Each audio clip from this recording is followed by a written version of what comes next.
नमस्कार फ्रेंड, आज मैं आपके लिए वीडियो एग्ज़ाम जो होने जा रहा है उसके लिए हिंदी का प्रैक्टिस सेट लेकर आई हूँ। प्लीज़ अच्छा लगे तो लाइक कीजिए, मेरे चैनल को सब्सक्राइब कीजिए।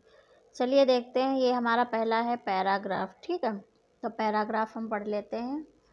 आज विश्व भर में बेकारी के विकराल का रूप धारण कर रखा है बेकारी ने। ठीक है, यह समस्या भारत को भी घुन की तरह खाए जा रही है। और नेक्स्ट, बेकारी का वास्तविक अर्थ है आजीविका कमाने में या तो असमर्थ होना या बना दिया जाना। इस समस्या का एकमात्र कारण यह आज की शिक्षा प्रणाली जो केवल अंग्रेजी शिक्षा पर बल देती है, यह केवल पुस्तकीय ज्ञान देती है, व्यवहारिक ज्ञान का इसमें सर्वथा अभाव। आज देश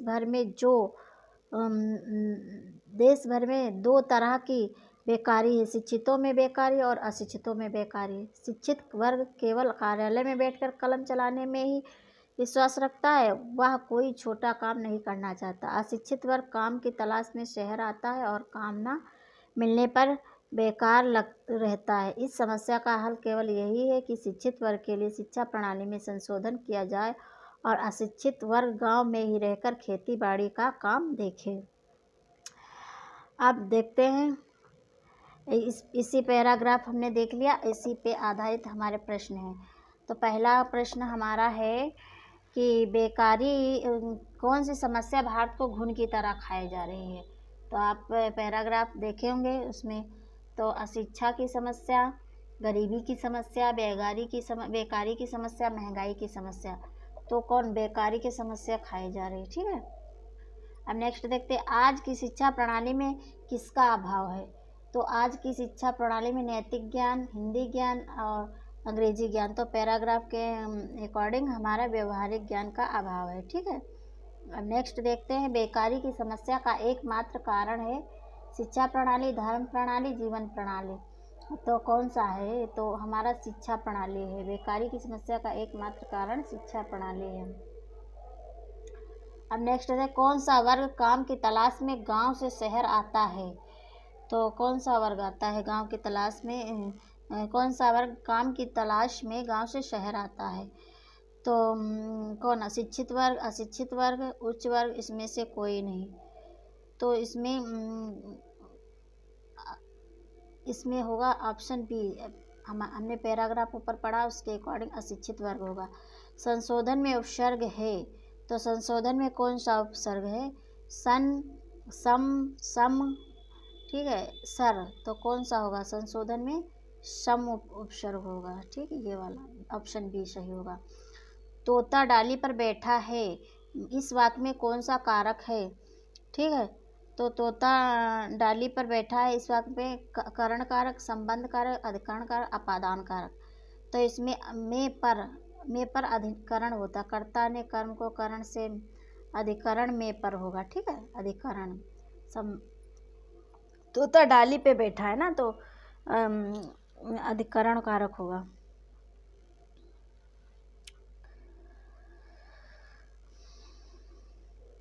चलिए नेक्स्ट देखते हैं। पूरे 50 क्वेश्चन हैं और परीक्षा की दृष्टि से बहुत महत्वपूर्ण है। प्लीज़ आप लोग ज़्यादा से ज़्यादा शेयर कीजिए और लाइक कीजिए। निम्नलिखित में स्त्रीलिंग शब्द को चुनिए। तो स्त्रीलिंग, आप लोग कैसे स्त्रीलिंग पता करेंगे। जैसे आप लोग, एक ट्रिक है, इसका वाक्य प्रयोग कर दिए। तो धुआं होता है, तो जाहिर सी बात ये पुल्लिंग होगा। संध्या होती है, ये स्त्रीलिंग हो गया। भत्ता होता है, धावा होता है। ठीक है, तो इसका वाक्य प्रयोग करके आप लोग स्त्रीलिंग का पता कर सकते हैं। तो संध्या होती है, तो संध्या होगा स्त्रीलिंग। चिड़िया शब्द का प्रयोग बहुवचन में क्या होगा। तो चिड़िया शब्द का प्रयोग बहुवचन में क्या होगा, चिड़िया होगा, चिड़ियों होगा, चिड़ियों होगा, चिड़िए होगा। तो ऑप्शन ए होगा, चिड़िया। चिड़िया बहुवचन में चिड़िया होती हैं। ठीक है, नेक्स्ट, अनंत शब्द का सही संधि विच्छेद होता है। अनंत शब्द का सही संधि विच्छेद क्या होता है, अन धन अंत, अन धन अंत, अन धन अंत, फिर ये अन धन अनंत, अनंत। तो इसमें कौन सा होगा, इसमें जो होगा हमारा अन धन अंत। सॉरी, अन्न धन अंत होगा। ठीक है। अब नेक्स्ट है दुष्प्रकृति शब्द का संधि विच्छेद है। दुष्प्रकृति का संधि विच्छेद होगा। ऑप्शन ए दुष्धन प्रकृति, ऑप्शन बी दुधन प्रकृति, और ऑप्शन सी दुष्धन प्रकृति, ऑप्शन डी दुष्प्रधन कृति। तो इसका सही होगा ऑप्शन दुधन प्रकृति, ऑप्शन बी सही होगा। ठीक है। दुधन प्रकृति, दुष्प्रकृति का संधि विच्छेद दुधन प्रकृति होगा। अब नेक्स्ट देखते हैं नील गाय में कौन सा समास है। तो नील गाय में कौन सा समास है? तत्पुरुष, अव्ययी भाव, कर्मधारय, द्वंद्व। तो नील गाय में जो है कर्मधारय समास है। नीली है जो गाय, मतलब नीला विशेषण विशेष है ना, तो यहाँ पे कर्मधारय होगा। नेक्स्ट देखते हैं त्रिभुज शब्द में कौन सा समास है। तो त्रिभुज शब्द में कौन सा समास है? तो षष्ठी तत्पुरुष समास, द्विगु समास और द्वंद्व समास, कर्मधारय।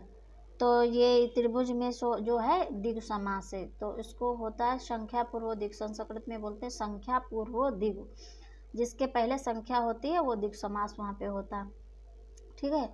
नेक्स्ट है निम्नलिखित में से किस शब्द में उपसर्ग है। तो निम्नलिखित में से किस शब्द में उपसर्ग है?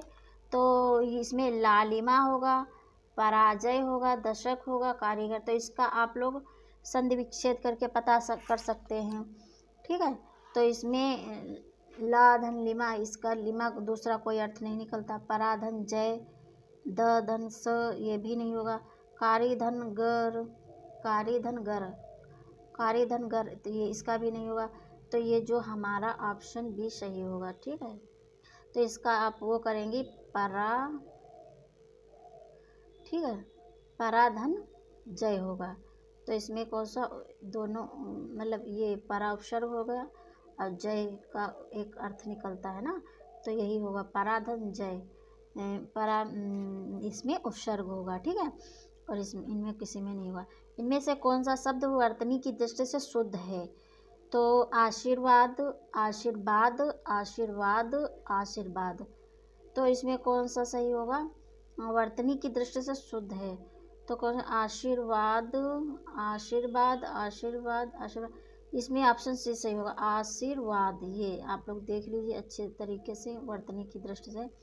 निम्न में से शुद्ध वाक्य कौन सा है। तो मेरे प्राण निकल गए। ठीक है। मेरे प्राण निकल गए, मेरा प्राण निकल गया, मेरा प्राण निकल गए, मेरी प्राण निकल गई। तो इसमें ऑप्शन ये सही होगा, मेरे प्राण निकल गए। ठीक है। अब नेक्स्ट देखते हैं निम्नलिखित में से कौन सा शब्द हवा का पर्यायवाची नहीं है। तो 16 का है हवा का पर्यायवाची नहीं है। तो हवा का देखो अनिल भी होता है, ठीक, मारुत भी होता है हवा का, और पवन भी होता है। ठीक है। और अनल जो होता है ये आग का पर्यायवाची होता है। ठीक, अनल आग का पर्याय, तो यही नहीं है, ऑप्शन बी सही होगा इसमें। निम्न में से कौन सा शब्द कमल का पर्यायवाची नहीं है। तो कमल का पर्यायवाची कौन सा नहीं है। ठीक है। तो कमल का इसमें कौन सा नहीं है? देखो कमल का अरविंद भी होता है और सतजल भी होता है। ठीक, सरसिज भी होता है। और अमी जो होता है ये अमी जो होता है ये अमृत का पर्यायवाची होता है। ठीक, अमृत का। ठीक है। तो अमी नहीं है। ठीक है। ये अमृत का पर्यायवाची। अनभिज्ञ शब्द का विलोम है। अनभिज्ञ शब्द का विलोम क्या है? तो अनभिज्ञ का होगा भिज्ञ, अज्ञ, अभिज्ञ, अतिभिज्ञ। तो अनभिज्ञ का होगा अभिज्ञ। ठीक है। अनभिज्ञ का अभिज्ञ होगा, अनभिज्ञ का अभिज्ञ। ठीक है। अनभिज्ञ का अभिज्ञ। और जो है अज्ञ का विलोम विज्ञ होता है। ठीक, अज्ञ का विज्ञ। ठीक। और इसी प्रकार नेक्स्ट देखते हैं। चलिए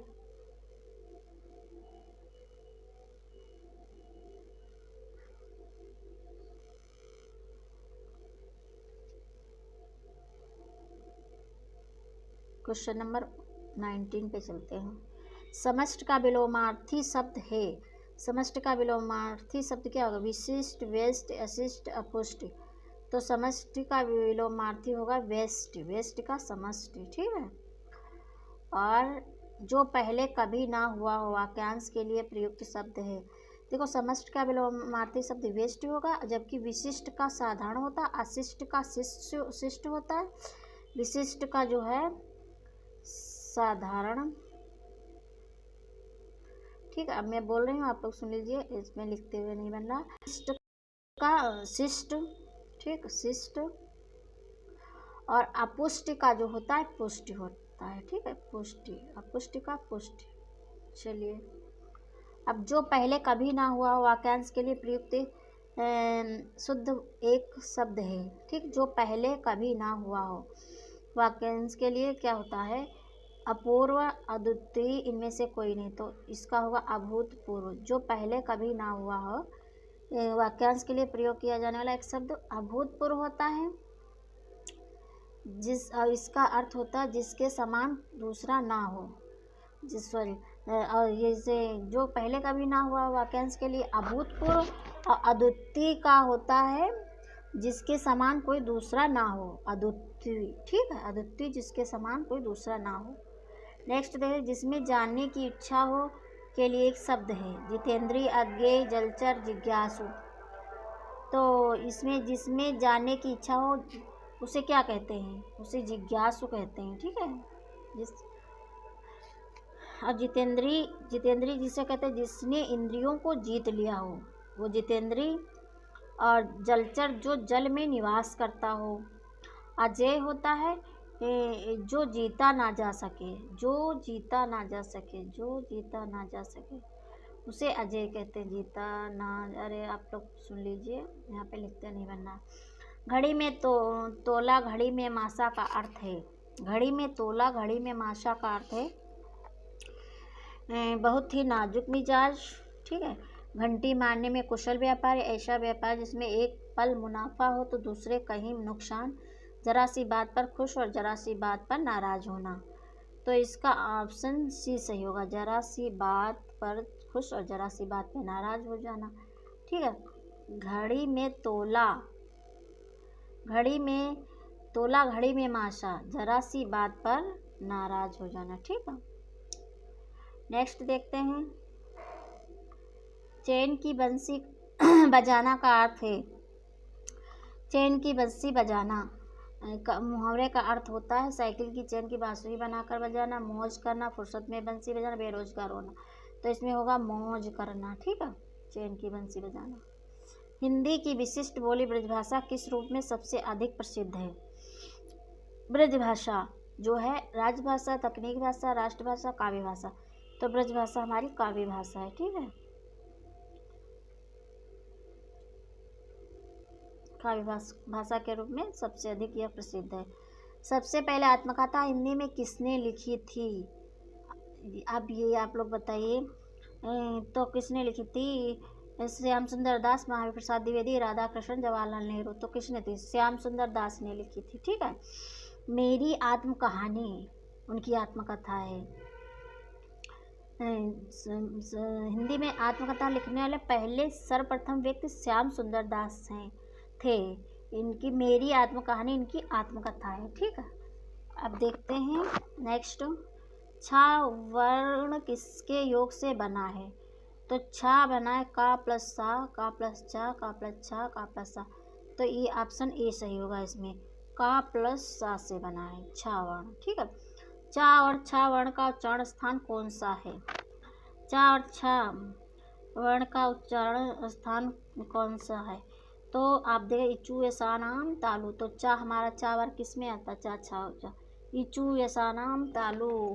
और वो अको विसर्जनिया नाम कंठा, उपपादमानिया नाम ओष्ठु, और लतुलसा नाम दंता, ऋटुरसा नाम मूर्धा। तो इसमें हमारा ऑप्शन ए सही होगा, तालु, तालु का है, ठीक है। जुगुप्सा का स्थायी भाव किस रस से संबंधित है? जुगुप्सा का स्थायी भाव तो करुण रस, रौद्र रस, विभत्स रस, अद्भुत रस। तो ये हमारा जुगुप्सा का विभत्स स्थायी भाव है जुगुप्सा का स्थायी भाव करुण रस, रौद्र रस, विभत्स रस, अद्भुत रस। तो इसमें हमारा कौन सा होगा? जुगुप्सा का विभत्स रस। ठीक है, विभत्स रस। एक प्रश्न में प्रयुक्त रस के लिए सही विकल्प चुनिए। हे खग, हे मृग, हे मधुकर श्रेणी, तुम देखी सीता मृग नैनी। तो इसमें कौन सा होगा? करुण रस, रौद्र रस, संयोग श्रृंगार रस, वियोग श्रृंगार रस। तो इसमें जाहिर सी बात है, हे खग हे मृग, राम जी वन में विचरण कर रहे हैं और मतलब पेड़ पौधों पक्षियों से पूछ रहे, हे खग हे मृग मधुकर श्रेणी, तुम देखी सीता मृग नैनी। तो उनके साथ होती तो ऐसे थोड़ी पूछते। तो इसमें जाहिर सी बात है वियोग श्रृंगार रस है। ठीक है, तो इसमें हमारा ऑप्शन डी सही होगा, वियोग श्रृंगार रस। ठीक, अब नेक्स्ट देखते हैं। प्लीज़ आप लोग ज़्यादा से ज़्यादा शेयर कीजिए, मेरे चैनल को सब्सक्राइब करिए, आप लोगों से मेरा विनम्र निवेदन है। ठीक है, पथभ्रष्ट में समास चिन्हित कीजिए। ठीक है, पथभ्रष्ट में समास चिन्हित कीजिए। ठीक है, अव्ययी भाव द्वंद्व तत्पुरुष कर्मधारय, पथ से भ्रष्ट। ठीक है, तो इसमें पथ से आ गया है तो योजक चिन्ह लगाना, मतलब पथ से भ्रष्ट यानी कि तत्पुरुष समास। ठीक है, जिस समास में उत्तर पद प्रधान होता तथा दोनों पदों के मध्य में कारक चिन्ह, हाँ इसमें जो है तत्पुरुष में कारक चिन्ह का प्रयोग हुआ, कारक चिन्ह लुप्त हो जाए, कारक चिन्ह लुप्त हो जाए तब वहाँ पर तत्पुरुष समास होता है। ठीक है, नामों के आधार पर तत्पुरुष समास को 6 भागों में बांटा गया है। पथ भ्रष्ट, पथ से भ्रष्ट। यहाँ अपादान कारक है, अतः यहाँ अपादान तत्पुरुष या पंचमी तत्पुरुष समास होगा। ठीक है, पथ से भ्रष्ट तत्पुरुष समास। कामायनी महाकाव्य के रचयिता कौन है? तो सूरदास, प्रेमचंद, जयशंकर प्रसाद, कबीरदास। ये तो पता ही होगा आप लोगों को, कामायनी के जयशंकर प्रसाद जी हैं। ठीक है, महाकाव्य इनके द्वारा देखो, इनके द्वारा अन्य रचित काव्य भी है, चित्राधार, कानन कुसुम, झरना, आंसू, लहर, प्रेम पथिक, ये इनके हैं। ठीक है, नेक्स्ट देखते हैं। दिवसावसान का समय मेघमय आसमान से उतर रही वह संध्या सुंदरी परी सी धीरे धीरे धीरे। ठीक है, तो इसमें कौन सा होगा? इसमें होगा रूपक, उपमा, श्लेष, मानवीकरण। तो इसमें जाहिर सी बात है, मतलब प्रकृति से इसकी तुलना की गई है ना, तो यहाँ पे मानवीकरण अलंकार होगा। ठीक है, ले चला साथ में तुझे कनक ज्यों भिक्षुक लेकर स्वर्ण झनक। ठीक है, देखो मानवीकरण अलंकार का थोड़ा यहाँ पे आप लोग सुन लेते हैं। जिस पंक्ति में निर्जीव वस्तु का वर्णन सजीव मानव की तरह किया जाए या निर्जीव वस्तु का मानवीकरण कर दिया जाए तो वहाँ मानवीकरण अलंकार होता है। जिस पंक्ति में निर्जीव वस्तु का वर्णन सजीव मानव की तरह किया जाए या निर्जीव वस्तु का मानवीकरण कर दिया जाए तो वहाँ पर मानवीकरण अलंकार होता है। समझ में आया? निर्जीव वस्तु का वर्णन सजीव मानव की तरह किया जाए और निर्जीव वस्तु का मानवीकरण कर दिया जाए, वहाँ मानवीकरण अलंकार होता है। अब ले चला साथ में तुझे कनक ज्यों भिक्षुक लेकर स्वर्ण झनक में अलंकार बताइए। तो इसमें कौन सा अलंकार होगा? रूपक, उत्प्रेक्षा, उपमा, श्लेष। तो इसमें जो है ले चला साथ में तुझे कनक ज्यों आ गया ना, ज्यों भिक्षुक लेकर स्वर्ण झनक। तो इसमें ऑप्शन बी सही होगा, इसमें उत्प्रेक्षा अलंकार है। ठीक, उत्प्रेक्षा अलंकार। जिस वाक्य में जनु, जानव, मनु, मानव, मनव, ज्यों आदिवाचक शब्द आए उत्प्रेक्षा अलंकार होता है। जिस वाक्य में सा, सी, से, सरिस समान आदिवाचक शब्द आए उसमें उपमा, सा, सी, से उपमा। ठीक, सा, सी, से। ठीक है, सा, सी, से उपमा। और उपमा अलंकार श्लेष का अर्थ होता है चिपका। ठीक है, चिपकना, चिपका, श्लेष का चिपका,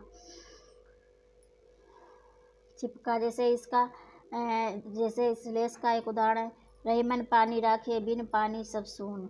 और जहाँ उपमेय में उपमान का भेद रहित आरोप होता है, भेद रहित आरोप, उपमेय में उपमान का भेद रहित आरोप होता है, वहाँ रूपक अलंकार होता है। ठीक है, अब चलिए, जैसे रूपक अलंकार का एक उदित उदय गिर मंच पर रघुबर बाल पतंग, इसका एक एग्जाम्पल है। ठीक है, यद्यपि वह पंडित है फिर भी हठी है, क्यों? यद्यपि वह पंडित है फिर भी हठी है को संयुक्त वाक्य में परिवर्तित करने पर सही उत्तर होगा, क्या होगा? वह पंडित है किंतु, इसमें क्या पूछ रहा है? संयुक्त वाक्य में परिवर्तित करने पर सही उत्तर होगा। ठीक है, वह पंडित है किंतु हठी है, वह पंडित है वह हठी है, पंडित होने के कारण वह हठी है, पंडित होते हुए भी वह हठी है।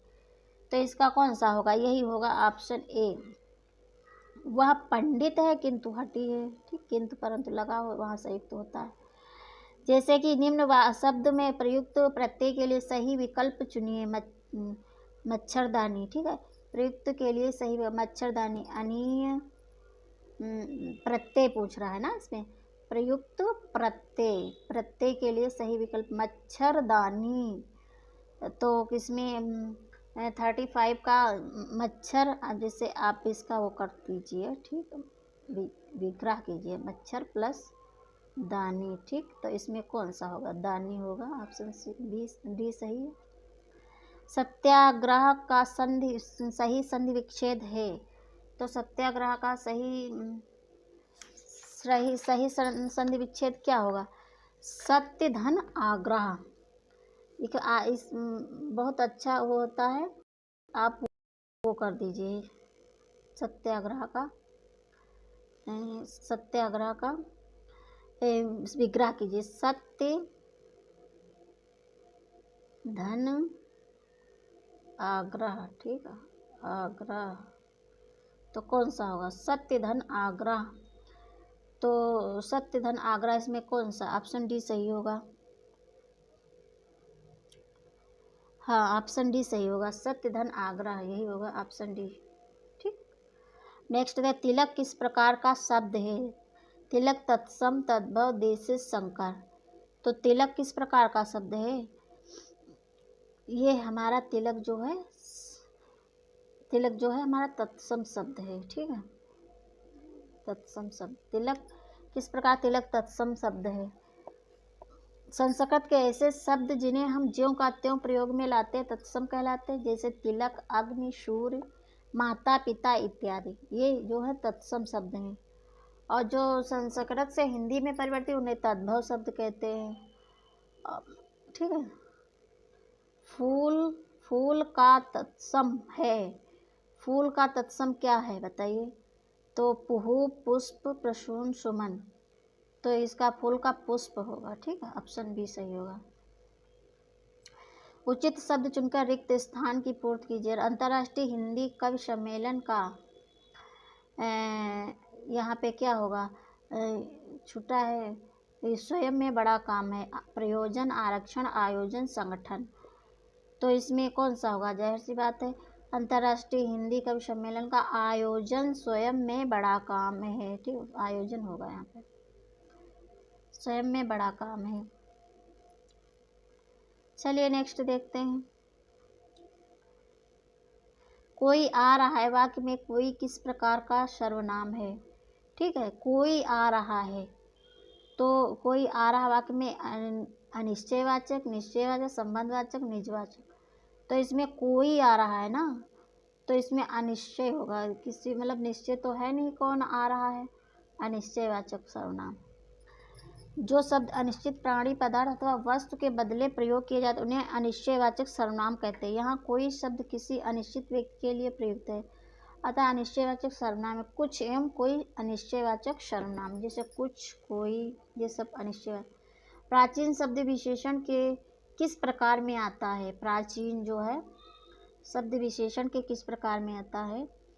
तो सार्वनामिक, परिमाणवाचक, संख्यावाचक। तो ये हमारा गुणवाचक विशेषण के अंतर्गत आता है। कुल मिलाकर आत्मरक्षा, कुल मिलाकर आत्मरक्षा, तो वाक्य कुल मिलाकर आत्मरक्षा के मामले में इसका आत्मरक्षा छात्राओं की रपट पर पुलिस अधिकारियों की बातों में यह निष्कर्ष सामने आया है कि छात्राओं के आत्मरक्षा के लिए सुरक्षा के तरीकों के मामले में महिला आयोग, इसको देखो वो अरेंजमेंट करना है। ठीक है, अरेंजमेंट करना कैसे करना? तो देखो, जैसे कुल मिलाकर आत्मरक्षा के मामले आएगा, ठीक है। वा के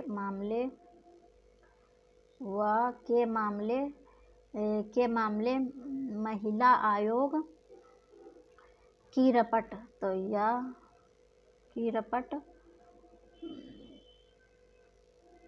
तथा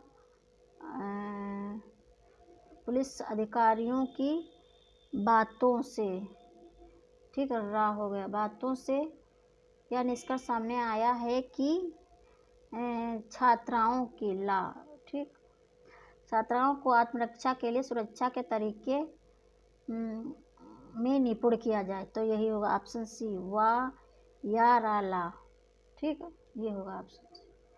सामाजिक जीवन में ए बी अरेंजमेंट करना है, ठीक है। तो इसमें कौन सा सही होगा? क्रोध की ज़रूरत पड़ती है। सामाजिक जीवन में यदि क्रोध की ज़रूरत पड़ती है तो कौन सा होगा? ठीक है, ये या होगा, या, ठीक है। क्रोध की ज़रूरत बराबर पड़ती है। यदि क्रोध की, हाँ, ये ऑप्शन सी, यदि क्रोध ना हो तो मनुष्यों के द्वारा पहुंचाए जाने वाले बहुत से कष्टों की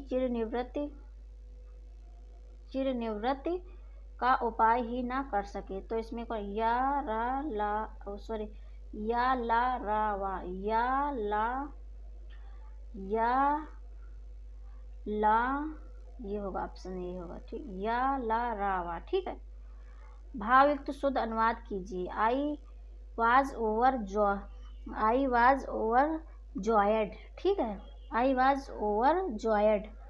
तो इसका अंग्रेजी में जैसे भावयुक्त अनुवाद चुनिए, इसका मतलब इंग्लिश में क्या होगा, ठीक है, इसका हिंदी में अनुवाद करना, आई वाज ओवर जॉयड, ठीक है। तो इसका हिंदी में अनुवाद क्या करना है? इसका होता है, मैं उल्लसित सा था, मैं खुशी से ऊपर था, मेरा दिल बाग बाग हो गया, मेरी खुशी ज़्यादा थी। तो इसमें कौन सा होगा? मैं दिल से बाग बाग हो गया, यही होगा ऑप्शन सी, ठीक, मैं दिल से बाग बाग हो गया। ईश्वर तुम्हें दीर्घायु दे के आधार पर वाक्य का भेद बताएं, ठीक। तो इसमें प्रश्नवाचक वाक्य, विस्मयवाचक वाक्य, इच्छावाचक वाक्य, निषेधवाचक वाक्य। तो इसमें जाहिर सी बात है, किसी के लिए आपने इच्छा की है कि भगवान तुम्हें लंबी उम्र दे, भगवान तुम्हें अच्छा रखे, ये सब इच्छावाचक वाक्य हैं, ठीक है। चलिए नेक्स्ट देखते हैं ऊपर। हाँ चलिए, ये यहाँ पे रह गया इसका क्वेश्चन। हाँ, ये देखिए यहाँ पे वो आए नहीं, तो परवारो उर्वशी सुन राधिके सुजान, तू मोहन की उर्वशी है उर्वशी समान, प्रयुक्त में कौन सा? तो परवारो उर्वशी सुन राधिके सुजान, तू मोहन की उर्वशी है, के है उर्वशी समान, ठीक, के है उर्वशी समान। तो इसमें देखते हैं, इसमें पूछ रहा है कौन सा जो है उपयुक्त दोहे में कौन सा अलंकार है, तो कौन सा है? तो यहाँ पे यमक, अनुप्रास, श्लेष, वक्रोत, तो यहाँ पे होगा जो है यमक अलंकार है। तो क्योंकि यहाँ पे जो है उर्वशी शब्द 3 बार आया है। प्रथम उर्वशी का अर्थ अप्सरा उर्वशी है, ठीक है, और द्वितीय उर्वशी का अर्थ हृदय में वशी, तथा तृतीय उर्वशी का अर्थ कंठाहार माला, अतः यहाँ यमक अलंकार है। चलिए, जिय सुमिरत सिद्धि होय, गणनायक करिवर बदन, करौ अनुग्रह सोय, बुद्धि रास शुभ गुण सदन, ठीक है। तो इसमें कौन सा? दोहा, सोरठा, बरवे, रोला। तो इसमें कौन सा होगा? इसमें होगा आपका सोरठा। जी सुमिरत सिद्धि होय, गणनायक करिवर बदन, करौ अनुग्रह सोय, बुद्धि रास शुभ गुण सदन, सोरठा अलंकार, ठीक है। जिसे सोरठा सोरठा छंद निबंध है। सोरठा छंद के विपरीत दोहा होता है। इसके पहले सोरठा छंद के विपरीत सोरठा छंद दोहे के हाँ सोरठा छंद जो होता है दोहे के विपरीत होता है। इसके पहले और तीसरे चरण में 11-11 मात्राएं।